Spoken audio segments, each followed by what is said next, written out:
What if you could upgrade your body, your mind, your very essence? Not through years of training or study, but with technology implanted beneath your skin, a chip in your brain that lets you learn new languages instantly, artificial eyes that see beyond human limits, a nervous system that fuses with machines, making you faster, stronger, more than human. This isn't science fiction.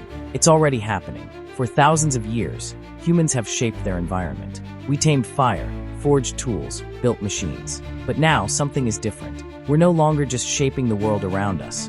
We're reshaping ourselves. The boundary between human and machine is blurring. Some believe we're entering the next phase of evolution, one where biology is no longer our limit. Others warn that by enhancing ourselves, we may lose something essential, something that makes us human. It started small. Thousands of years ago, the first artificial limbs were little more than wood and leather, crude replacements for what was lost. Centuries later, metal and mechanics gave movement back to the disabled.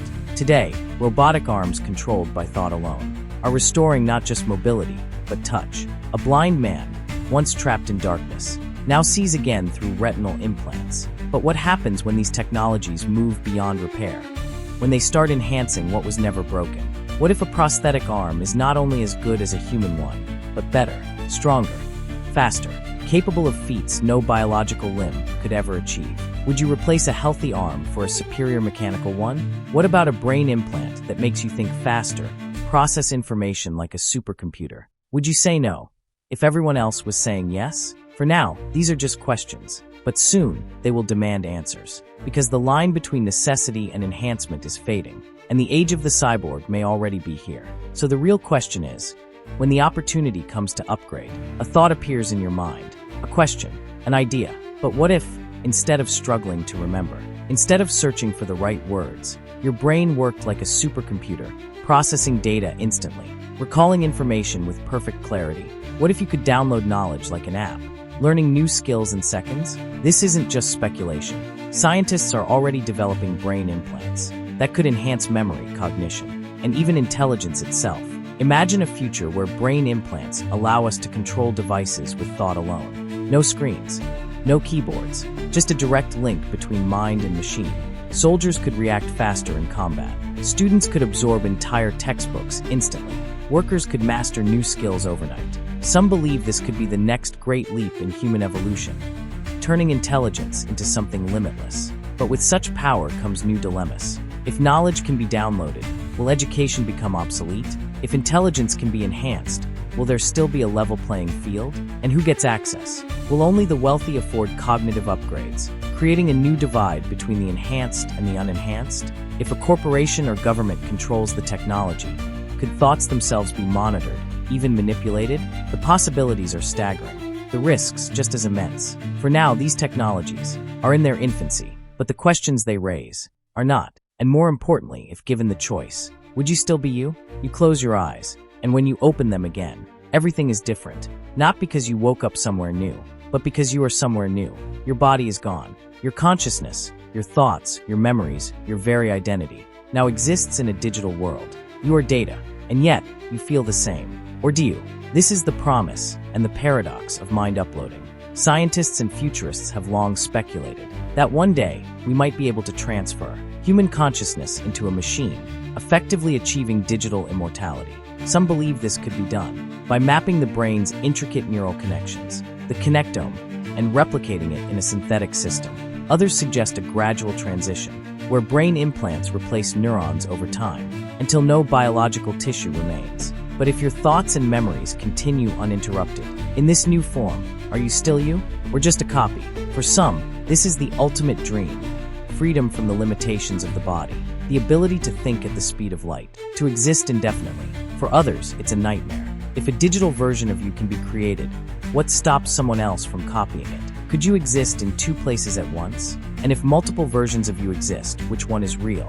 Even if the process worked flawlessly, would you truly be alive, or just an echo of the person you once were? A simulation with memories, believing itself to be human? These aren't just abstract questions. Researchers are already exploring brain preservation techniques, and some companies claim they can store your neural data in preparation for future revival. But here's the real question. If technology allows you to leave your biological self behind, have you evolved, or have you disappeared? A world where human minds merge with machines, where enhanced intelligence, augmented bodies, and digital consciousness are no longer science fiction, but everyday reality. What kind of society would this create? A utopia of limitless potential, or a divide greater than any seen before? Imagine walking through a city of the future. Some people move within human speed, their limbs enhanced with advanced prosthetics. Others communicate in silence, their thoughts transmitted wirelessly through neural implants. There are those who no longer need bodies at all, existing purely in digital form, living inside vast networks, untethered by biology.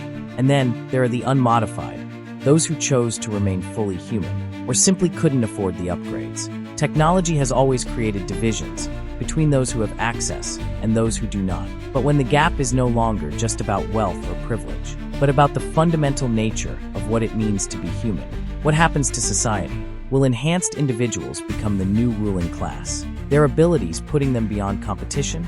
Or will there be resistance, an effort to preserve the natural human form, a movement against becoming something other? Governments and corporations will shape this future, as much as science will. If our thoughts and bodies become linked to a network, who controls that data? Who decides how enhancements are regulated?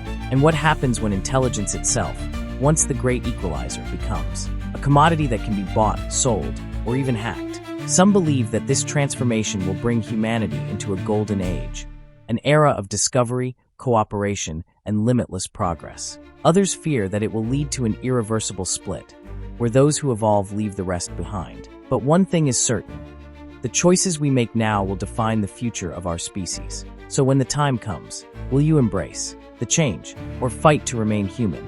The future is no longer a distant horizon. It is unfolding now, shaped by every experiment, every breakthrough, every decision we make. The question is no longer whether we can merge with machines, but whether we should. Some believe this is the next step in evolution, a transformation that will unlock abilities beyond imagination, intelligence without limits, bodies without weakness, life without death. But others see a different future, one where the essence of being human, our emotions, our imperfections, our mortality, is lost in the pursuit of perfection, where those who refuse to augment are left behind, outpaced by an elite class of enhanced individuals, where identity, memory, and even free will could become programmable, controlled, manipulated, or erased. Maybe the future will be neither utopia nor dystopia, but something in between, a world where humanity exists in many forms, biological, digital, hybrid, each defining for themselves what it means to be alive. Or maybe, in chasing evolution, we will reach a point where we are no longer recognizable as human at all.